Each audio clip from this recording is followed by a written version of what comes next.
नमस्कार साथियों, Vande Mataram. Srinath education consultancy में आपका स्वागत है। आज से अपन क्लास स्टार्ट करने जा रहे हैं और क्लास स्टार्ट करने से पहले एक लाइन कहना चाहूँगा, ध्यान से सुनना कि चलो साथियों ज़िंदगी बनाते हैं। इसी पंक्ति को अपने रग रग में बसाकर हमें अपनी तैयारी को सुचारू रूप से प्रारंभ करना है। मैं आपको गणित विषय का अध्यापन करवाऊँगा और मेरी पूरी कोशिश रहेगी कि आपकी सारी समस्याओं का समाधान श्रीनाथ एजुकेशन कंसल्टेंसी के इस प्लेटफॉर्म पर हो। गणित विषय बहुत ज़्यादा मायने रखती है रीट लेवल 1 में और काफ़ी अच्छा स्कोरिंग सब्जेक्ट होता है। यहाँ पर अगर आपकी एक्यूरेसी 100% बैठती है तो आप सारे क्वेश्चन को इजीली सॉल्व कर लोगे, ऐसा मेरा विश्वास है। बस आपको लगातार मेरे साथ जुड़े रहना है और इस गणित विषय का अध्यापन करना है।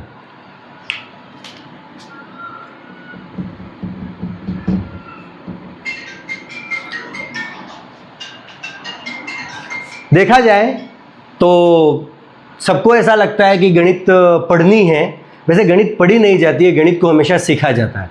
तो मैं यहाँ पर आपको गणित सिखाने के लिए अवेलेबल हुआ हूँ। गणित हम बेसिक से स्टार्ट करेंगे।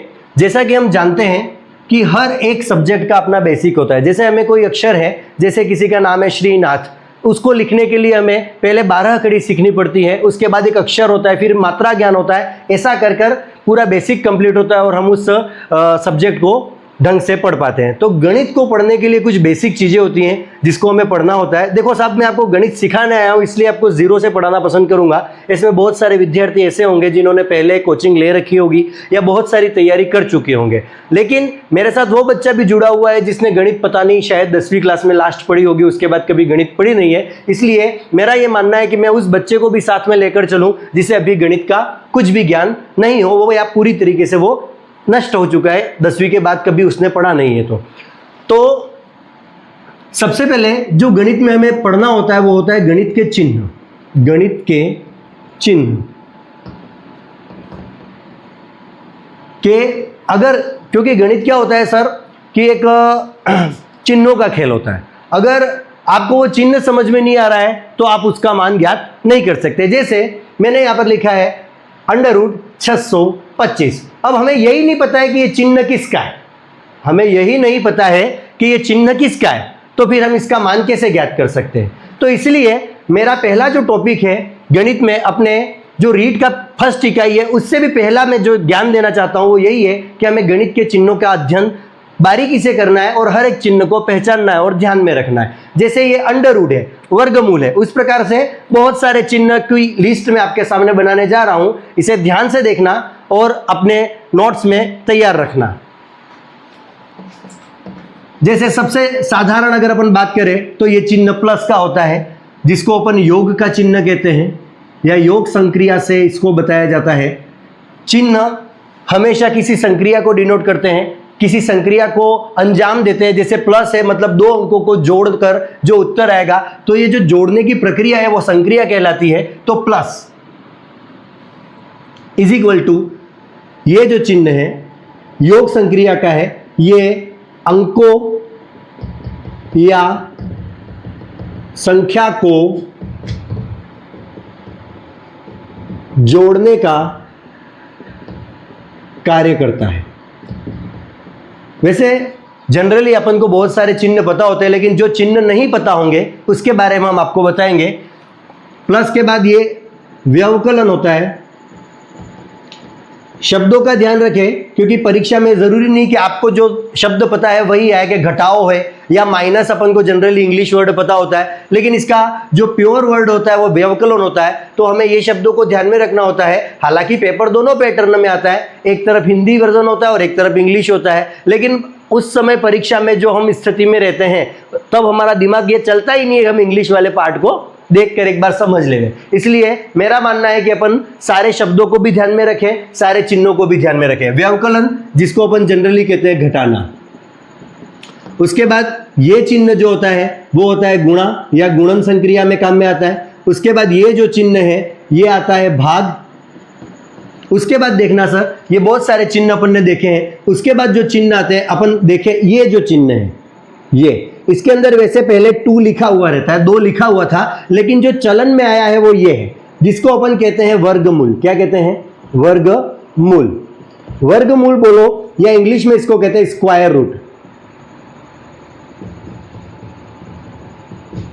स्क्वायर रूट, वर्गमूल। उसके बाद इसी चिन्ह के अंदर अगर यहां 2 की जगह 3 लिखा हुआ आ जाए, ये लिखा हुआ मिलेगा, 2 लिखा हुआ नहीं मिलेगा, क्योंकि चलन में अब ये चल चुका है। ठीक है, तो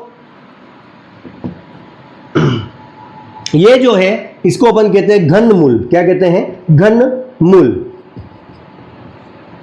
इंग्लिश में इसका जो प्रोनाउंसिएशन होता है वो होता है क्यूब रूट। ये हो गया आपके घनमूल का चिन्ह। वैसे ही अगर अपन और लिस्ट को आगे बढ़ाएं, जैसे अपन ने प्लस देखा, माइनस देखा, मल्टीप्लाई देखा, डिवाइड देखा, इसके इंग्लिश नाम आपको पता ही होंगे, प्लस है, ये माइनस है, या सब्ट्रैक्शन भी कहते हैं इसको, ये मल्टीप्लिकेशन है, ये डिवीजन है। उसके बाद ये हो गया स्क्वायर रूट हो गया, ये क्यूब रूट हो गया, यानी कि वर्गमूल और घनमूल। उसके अलावा अगर किसी संख्या, चाहे वो चर हो या फिर उसके बाद अगर अपन अचर की बात करें और उसके ऊपर घात के रूप में 2 लिखा हुआ हो, तो उसको अपन वर्ग पढ़ते हैं। क्या पढ़ते हैं? वर्ग। अगर घात में 3 हो तो उसे अपन घन पढ़ते हैं। क्या पढ़ते हैं? घन। ऐसे ही अगर अपन देखें, एक ये चिन्ह आपने देखा होगा, एक ये चिन्ह आपने देखा होगा, एक इस चिन्ह के साथ नीचे एक और डंडा देखा होगा, और एक इस चिन्ह के साथ एक और देखा होगा। ये चारों चिन्ह अति महत्वपूर्ण है। इस चिन्ह से एक बार रीट 2015 में जहां तक मुझे ध्यान है एक प्रश्न आया था। अगर आपको इस चिन्हों का ज्ञान नहीं होगा तो वो प्रश्न आपसे सॉल्व नहीं होगा। तो मैं आपके सामने बेसिक से बेसिक चीजें लेकर आ रहा हूं, क्योंकि जीरो से पढ़ना हमारा महत्वपूर्ण हिस्सा है। अगर आपने जीरो से पढ़ाई प्रारंभ की है तो आप कहीं भी नहीं रुकोगे, ऐसा मेरा विश्वास है, और मेरा दावा है कि आप इसे अच्छे से सीखोगे। ये जो चिन्ह होता है वो होता है बड़ा है। जैसे हम सब जानते हैं 50 और मान लो मैंने ले लिया 25। अब इसमें 50 बड़ा है और 25 छोटा है, हम जानते हैं। तो 50 बड़ा है, तो जहां बड़ा होता है वहां पर ये मुंह खुला हुआ दिखता है। तो ये बड़ा है का चिन्ह, इसको इंग्लिश में कहते हैं ग्रेटर देन। क्या कहते हैं? Greater than.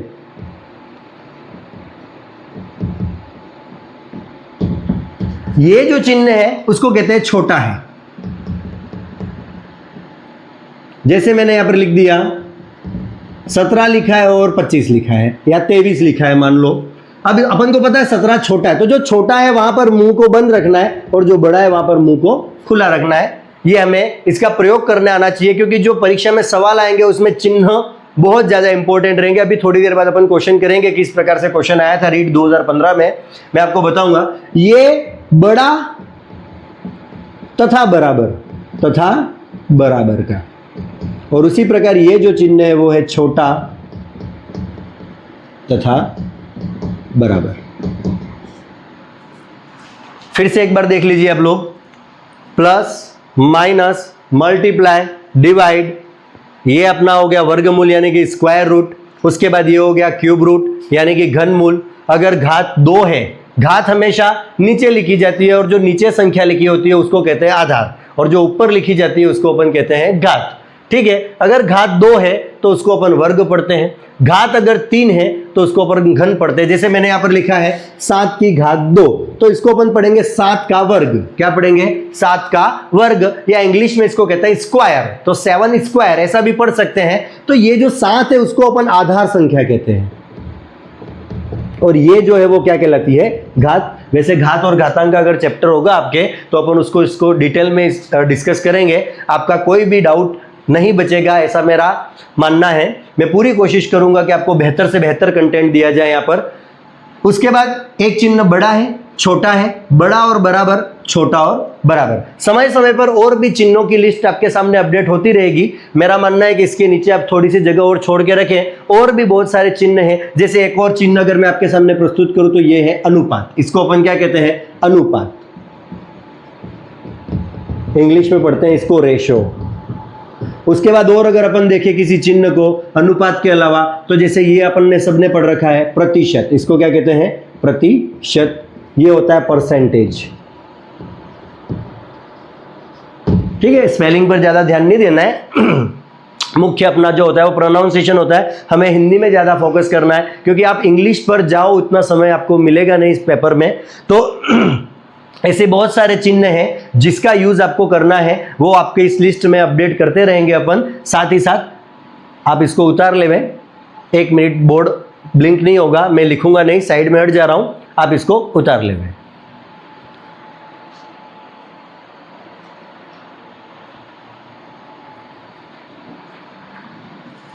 ठीक है, आपने उतार लिया होगा। अब अपन नेक्स्ट रीड के सिलेबस पर जाएं तो हमारा जो फर्स्ट इकाई का फर्स्ट टॉपिक है उसमें लिखा हुआ है करोड़ तक संख्याएं।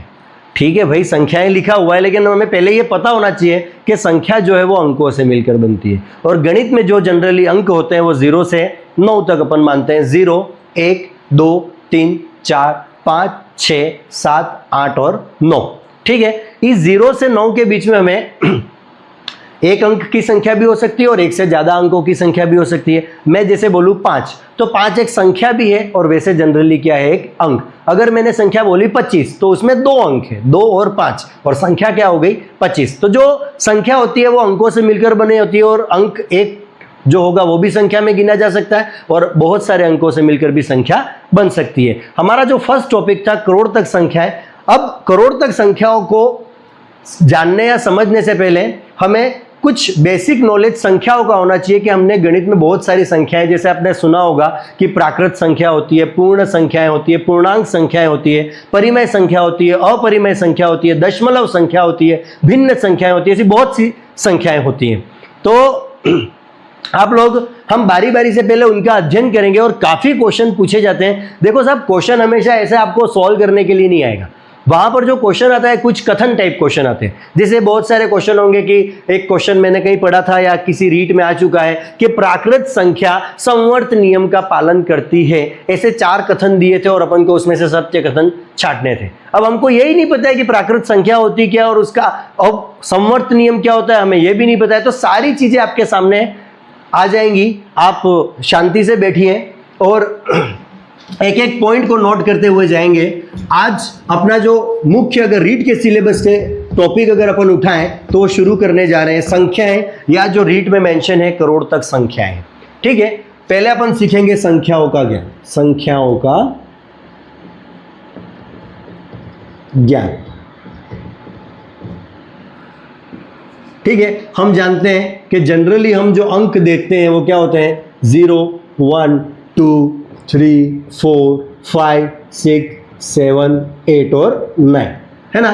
इससे अपन ने जनरली संख्याएं बनाई होती है। वैसे आपके दिमाग में बहुत सारे क्वेश्चन आ रहे होंगे कि सर ये तो सिर्फ धनात्मक संख्याएं बनती है, ऋणात्मक कैसे बनती है। सब आ जाएगा। थोड़ा सा पेशेंस रखो, धैर्य रखो, लगातार प्रयास करते रहो, मेहनत करते रहो, सफलता आपके कदमों में होगी। ठीक है, और एक बात और नोट करवा देता हूं, REET level 1 first joining salary important मुद्दा है। 23,700 फिक्स पे। और बता देता हूं 3600 ग्रेड पे होती है। और बता देता हूं लेवल 10 होता है। आप सोच रहे होंगे कि सर ये बातें क्यों बता रहे, मोटिवेशन। इसको लिखो बड़े बड़े अक्षरों में और अपने दीवार पे चिपकाओ। अब भी अपनी वैल्यू 0 है।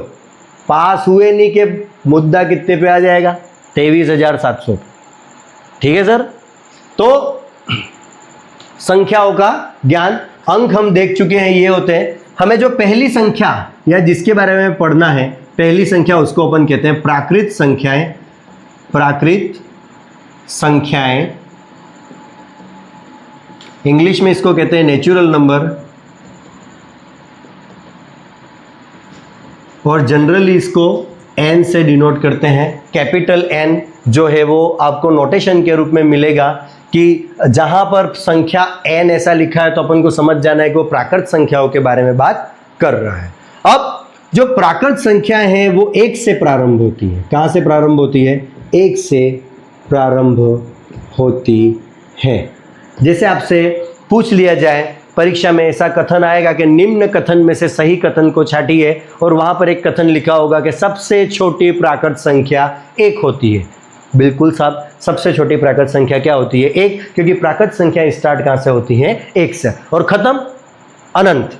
जो जिसकी कोई परिभाषा नहीं है, एक से आगे बढ़ती हुई जाती हैं और अनंत तक चलती हैं। हमारी प्राकृत संख्याएं ये होती हैं जो एक से प्रारंभ होती हैं और अनंत, अनंत वैसे परिभाषित नहीं है, इसको अपरिभाषित कहा जाता है। आगे कभी देखोगे तो इस अनंत के लिए ये साइन आता है, इसको इन्फिनिटी कहते हैं, इन्फिनिटी कहते हैं। तो एक से प्रारंभ होती है और अनंत पर समाप्त, यानी कि कभी समाप्त नहीं होगी। या यूँ लिख देते हैं अनंत तक, वैसे अनंत कुछ है ही नहीं, बस बढ़ती जाती है, एक से प्रारंभ होती है। प्राकृत संख्याएं जो होती है वो एक से प्रारंभ होती है। ठीक है सर। अब एक से प्रारंभ यानी कि जैसे मैंने यहाँ पर लिखा, अपन ने लिखा 1 2 3 4 5 6 7 और ऐसे ऐसे आगे बढ़ रही है। ठीक है सर। अब एक नियम आता है, मैं आपको, वैसे ये जो नियम है वो हर जगह आपको टकराएगा, लेकिन ये स्टार पॉइंट है, इसको थोड़ा सा व्यवस्थित ध्यान से पढ़े क्योंकि ये शब्द काफी परेशान करने वाला होता है, जिसको अपन कहते हैं संवर्त नियम। कौन सा नियम बात करूं मैं? संवर्त या संवृत नियम जो होता है वो क्या होता है। यहां पर मैं प्राकृत संख्याओं के संदर्भ में इस नियम को डिस्कस कर रहा हूं, तो मैं प्राकृत संख्या की बात करूंगा। अगर इसको पूर्ण संख्या के संदर्भ में डिस्कस कर दे तो पूर्ण संख्या की बात करते हैं। फिलहाल अपन प्राकृत संख्याओं के संदर्भ में इस संवर्त नियम को पढ़ रहे हैं। तो ध्यान से सुनिएगा कि यदि दो प्राकृत संख्याएं आपस में किसी संक्रिया से जुड़ी हो, किसी संक्रिया से जुड़ी हो, संक्रिया मतलब दो प्राकृत संख्याओं के बीच में प्लस हो, माइनस हो, गुणा हो, भाग हो, जनरली हम ये 4 संक्रियाओं की बात करते हैं। तो अगर दो प्राकृत संख्याओं का आपस में जोड़ हो और रिजल्ट जो उत्तर आता है वो भी प्राकृत संख्या आ जाए, तो हम कहेंगे कि प्राकृत संख्या संवर्त नियम का पालन करती है। अगर घटाने पर रिजल्ट आ जाए प्राकृत संख्या तो व्यवकलन में भी संवर्त नियम का पालन होगा। गुणा करने पर आ जाए तो गुणन में भी प्राकृत संख्याएं जो है वो संवर्त नियम का पालन करेंगी, और भाग में भी आ जाए तो अब आगे देखेंगे हम कि किस किस संक्रिया में प्राकृत संख्या संवर्त नियम का पालन करती है। पहले इसको मैं पूरा लिख लूं कि यदि दो प्राकृत संख्याएं आपस में किसी संक्रिया से जुड़ी हो और रिजल्ट भी प्राकृत संख्या आ जाए,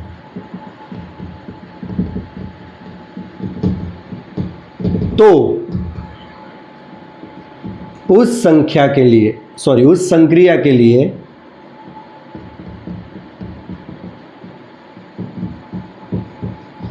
संवर्त नियम का पालन होगा।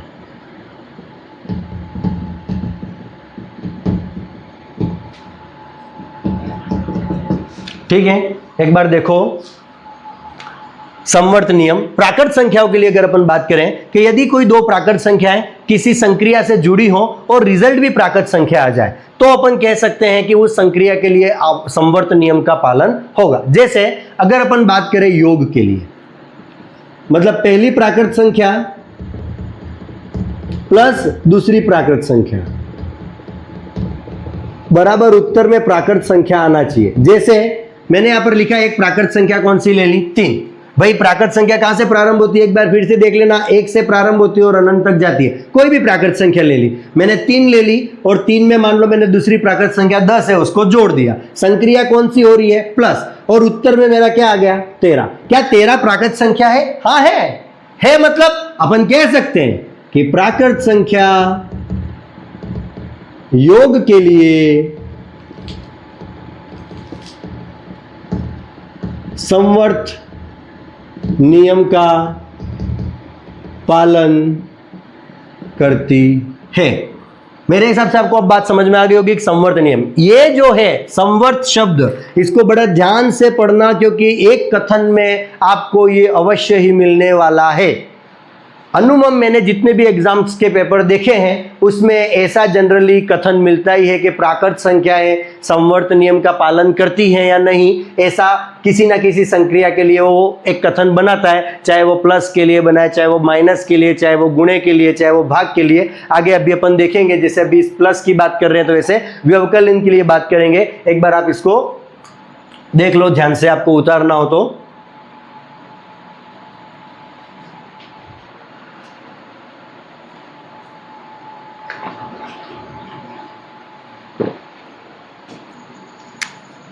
तो अभी अपन ने देखा कि जो प्राकृत संख्या पहली और प्राकृत संख्या दूसरी,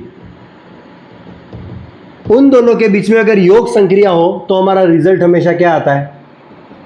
प्राकृत संख्या। मतलब कि मैं यहां पर कह सकता हूं कि संवर्त नियम का पालन हुआ, है ना। अगर अपन देखें, ये फर्स्ट बात अपन ने देख ली। अब अपन देखें, मान लो दूसरे नियम की बात करें, व्यवकलन के लिए देखें। व्यवकलन के लिए संवर्त नियम, व्यवकलन के लिए संवर्त नियम। इसका मतलब क्या है कि अगर एक प्राकृत संख्या में से दूसरी प्राकृत संख्या को घटाया जाए तो रिजल्ट में क्या प्राकृत संख्या आती है हर बार? ये एक बार नहीं, हर बार होना चाहिए। नियम का मतलब ये होता है जो सर्वदा सत्य, यूनिवर्सल ट्रूथ, उसको कोई बदल सकता नहीं है। हाँ, कभी कभार अपवाद होते हैं, लेकिन अपने गणित में मेरे हिसाब से अपवाद बहुत कम मिलेंगे आपको, ठीक है। मतलब ना के बराबर ही मिलते हैं गणित में, क्योंकि गणित एक्यूरेसी पे बात करती है, 100% बात सत्य, बाकी सब फेक, ठीक है। देखो अपन, जैसे मैंने एक संख्या ले ली प्राकृत संख्या 4 और एक संख्या ले ली मैंने 3। अब 4 में से 3 गया, उत्तर क्या आया? 1। अरे वाह, यहां पर तो प्राकृत संख्या आ गई।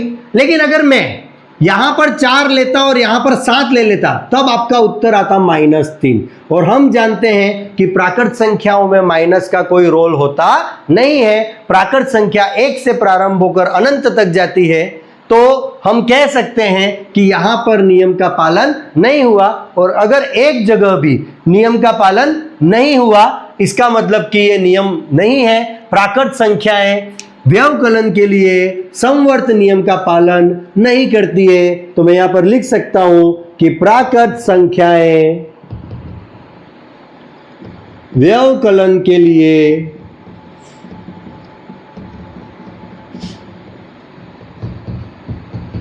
संवर्त नियम का पालन नहीं करती है। आपको समझ में आ गई होगी बात। इसी प्रकार अपन गुणे के लिए देखें, जनरली एक प्राकृत संख्या है, ये अपना तीसरा पॉइंट है। और अब अपन चेक कर रहे हैं गुणन के लिए, गुणन संक्रिया, कि एक प्राकृत संख्या में दूसरी प्राकृत संख्या का गुणा हो तो क्या प्राकृत संख्या आती है? चलिए चेक करते हैं। एक प्राकृत संख्या मैंने 7 ले ली, दूसरी प्राकृत संख्या मैंने 5 ले ली और मैंने संक्रिया करवाई, गुणे की, तो 7 × 5 आ गया आपका 35। और क्या 35 प्राकृत संख्या है? हाँ, आपकी मर्जी हो तो कोई और ले लो। 3, एक मैंने संख्या ले ली 9, 3 और 9 का गुणा किया, कितना आया? 27। क्या प्राकृत संख्या है? हाँ, आप कोई भी संख्या ले लो प्राकृत संख्या में और 2 प्राकृत संख्या का गुणा करवाओगे तो आपको 100% प्राकृत संख्या ही मिलेगी। मतलब गुणन जो है वो संवर्त नियम का पालन करता है। कौन सी संख्याओं के लिए? प्राकृत संख्याओं के लिए। तो ये बात यहां पर लिख सकते हैं अपन कि प्राकृत संख्याएं गुणन के लिए संवर्त नियम का पालन करती है, जबकि व्यवकलन के लिए नहीं करती हैं। और हमने देखा है योग के लिए करती हैं। तो अच्छा, किसी के दिमाग में ये तो नहीं आ रहा है कि सर प्राकृत संख्या मैंने मान लो -3 और 5 ले लिया तो गुणा करने पर उत्तर -15? अरे नहीं, -3 तो प्राकृत संख्या है ही नहीं। हम प्राकृत संख्या हमेशा धनात्मक की बात करेंगे। 2 धनात्मक संख्या का जब गुणा होता है तो उत्तर भी धनात्मक आता है, इसलिए यहाँ पर संवर्त नियम का पालन होता है। अगली अगर अपन बात करें, जैसे अपन ने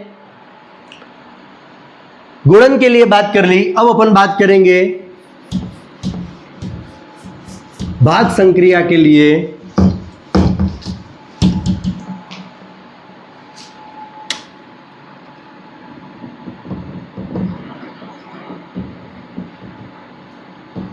तो आपको थोड़ा बहुत हल्का सा नॉलेज होगा है कि भाग का मतलब होता है बटा, और बटा मतलब ऊपर अंश और नीचे हर, और ऐसा आते ही तुरंत वो संख्या भिन्न हो जाती है। अर्थात कभी भी प्राकृत संख्या का प्राकृत संख्या से भाग देंगे तो प्राकृत संख्या नहीं आएगी, भिन्न संख्या आएगी, या अपन कह सकते हैं कि परिमेय संख्या आएगी। इसका शुद्ध रूप जो होगा वो यही होगा कि एक प्राकृत संख्या में दूसरी प्राकृत संख्या का अगर भाग लगाया जाए तो वहां पर परिमेय संख्या आएगी, और हमें तो प्राकृत संख्या चाहिए संवर्त नियम के लिए, इसलिए भाग संक्रिया के लिए भी संवर्त नियम का पालन नहीं होगा। मैं इस बात को यहाँ पर लिख देता हूं, अगर कोई एक प्राकृत संख्या है उसमें एक और प्राकृत संख्या का भाग लगाया जाए, भाग के लिए ये बटा यूज में आता है, और हम बटे की बात करते हैं तो ऊपर अंश होता है नीचे हर होता है, और जनरली इस रूप में जो संख्या उपलब्ध, आपको मैं आगे पढ़ाऊंगा परिमेय संख्याएं क्या होती है, लेकिन यहाँ पर मैं लिख देता हूं कि भाग संक्रिया के लिए जब प्राकृत संख्या में प्राकृत संख्या का भाग लगाया जाता है तो हमें जो रिजल्ट प्राप्त होता है वो प्राकृत संख्या नहीं होता है और परिमेय संख्या होता है। इसलिए हम कह सकते हैं, ये बात ध्यान रखना,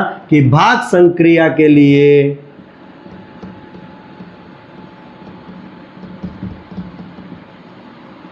संवर्त नियम का पालन नहीं होता है। इंपॉर्टेंट बात, ठीक है।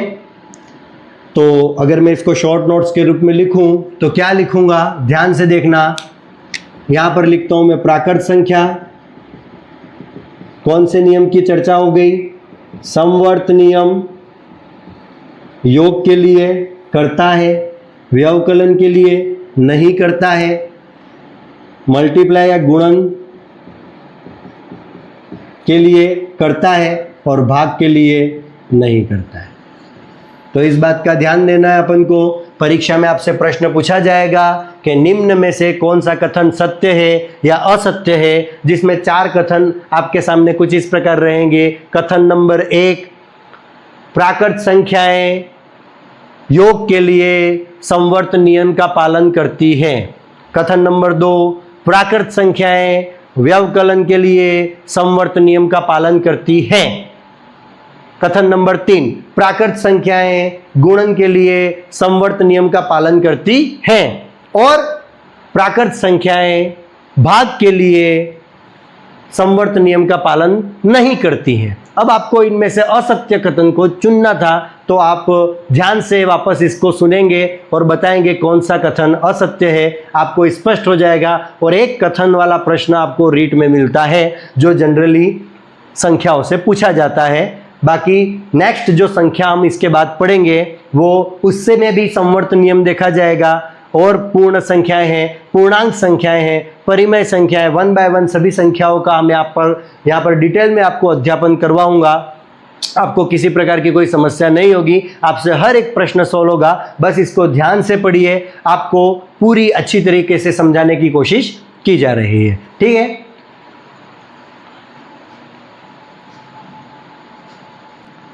ठीक है, तो आपने देखा कि किस प्रकार से प्राकृत संख्याएं संवर्त नियम का किसी संक्रिया के लिए पालन करती है या नहीं करती हैं। अगर आपके दिमाग में कभी कोई डाउट क्रिएट हो, आजकल कमेंट बॉक्स में आप उसको लिख सकते हैं, तो मैं उसको पढ़ कर उसका सॉल्यूशन करने की कोशिश करूंगा। अब जनरली एक प्रश्न और पूछा जाता है जिसमें वो प्रश्न लगभग हर बच्चा सॉल्व कर सकता है, लेकिन वहाँ पर मार खाने वाली बात ये होती है कि वो शब्द हमें समझ में नहीं आता है। 2 शब्द होते हैं, मैंने काफ़ी क्वेश्चन देखे हैं, उस पर भी मैं यहीं पे डिस्कस कर लेता हूँ। एक होता है पूर्ववर्ती और एक होता है परवर्ती। मैंने 4-5 एग्जाम्स में देखा है कि यहाँ से क्वेश्चन बनता है। जनरली ये आपने नाम सुनकर आपको लग गया होगा कि हाँ समझ में आ गया, पूर्ववर्ती मतलब पहले वाला और परवर्ती मतलब बाद में वाला। लेकिन जब इसका क्वेश्चन बनता है ना साहब, मज़ा वहाँ आता है, क्योंकि एग्जाम हॉल में पूर्ववर्ती को परवर्ती पढ़ा जाता है और परवर्ती को पूर्ववर्ती पढ़ा जाता है। जो लोड होता है ना अपने सर पे, तब मामला टाइट हो जाता है। इसलिए इसको यहाँ पर ध्यान से देखें। पूर्ववर्ती का मतलब संख्या से ठीक पहले वाली संख्या, और परवर्ती का मतलब संख्या के ठीक बाद वाली संख्या। जैसे इसको एग्जांपल से समझ लेते। बात करूं मैं 100 की, पूर्ववर्ती संख्या। तो 100 से जस्ट ठीक पहले कौन सी आएगी? 99।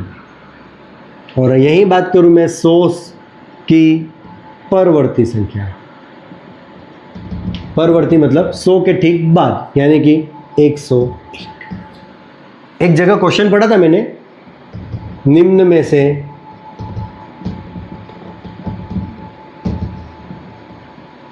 सही कथन का चुनाव। आते हैं प्रश्न। आपको लग रहा होगा कि ये टॉपिक काफ़ी इजी है, लेकिन इजी प्रश्न ही सबसे ज़्यादा गलत होते हैं, क्योंकि वहाँ पर हम उसको इजी मान लेते हैं और जल्दबाजी में जो लिखा होता है उसको नहीं पढ़ते और जो हम सोच रहे हैं उसको ही पढ़ के उसका आंसर दे देते हैं। देखिए कैसे होता है। प्रश्न भी ऐसे पूछे, जैसे पहला कथन उन्होंने लिखा कि 100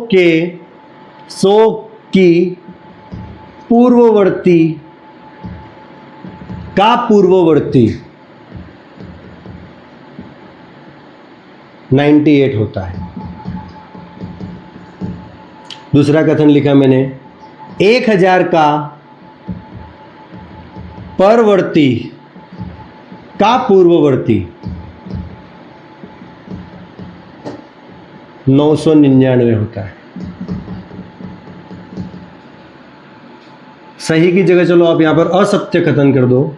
मैंने ध्यान में जहाँ तक असत्य का ही पूछा गया है, क्योंकि यहाँ पर भी पढ़ने में गलती करते, जल्दबाजी में सत्य पढ़ लेते हैं और पहला ही जो ऑप्शन होता है वो सत्य कथन का होता है और हम उसको टिक करके आ जाते हैं। परीक्षा हॉल में बड़ी खुशी होती है कि यस मैंने एक सवाल सही कर दिया, लेकिन जैसे ही हम बाहर आते हैं तोते उड़ जाते हैं।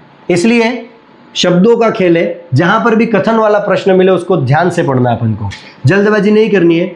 तीसरा प्रश्न जो आपके सामने रहेगा या तीसरा कथन मैं आपको बताऊं, जैसे 100 की पूर्ववर्ती का पूर्ववर्ती 98 होता है, 1000 का परवर्ती का पूर्ववर्ती 999 होता है, और अगर अपन बात करें 25 का पूर्ववर्ती 24 होता है, और चौथा लिखे अपन कथन कि 100 का परवर्ती 101 होता है। ये 4 कथन आपके सामने लिखे हुए हैं और आपको एक असत्य कथन को ढूंढना है। अब ऐसा क्वेश्चन आते ही तुरंत अपन को लगता तो ये अपन सॉल्व कर देंगे, जल्दबाजी में रहते हैं, सॉल्व हो भी जाता है, लेकिन हमने देखा है काफ़ी बच्चे इसको गलत करके आते हैं। क्यों? क्योंकि पे ऑफ अटेंशन, धीरज नहीं होता है, धैर्य नहीं होता है। जब अपन एग्जाम देते तब जल्दबाजी में करने की कोशिश करते हैं, क्योंकि प्रेशर होता है ना कि 3 घंटे में सारे क्वेश्चंस कंप्लीट करने, और गणित में तो वैसे ही सबसे ज़्यादा टाइम जाता है। तो 100 की पूर्ववर्ती, अब 100 का पूर्ववर्ती क्या हो गया? पूर्व मतलब ठीक पहले क्या आया? 99, ठीक है। 99 का पूर्ववर्ती, 99 से पहले क्या आया? 98। भाई ये कथन तो सत्य है, ये कथन तो कैसा है? सत्य। आगे बात करें 1000 का परवर्ती, परवर्ती मतलब 1000 से जस्ट आगे, तो 1001 हो गया। का पूर्ववर्ती, भाई यहाँ पे परवर्ती में क्या आ गया? 1001। अब 1001 का पूर्ववर्ती मतलब वापस किस पर आ गए? 1000 पे, लेकिन यहाँ पर क्या लिखा है? 999। ये कथन कैसा है? असत्य।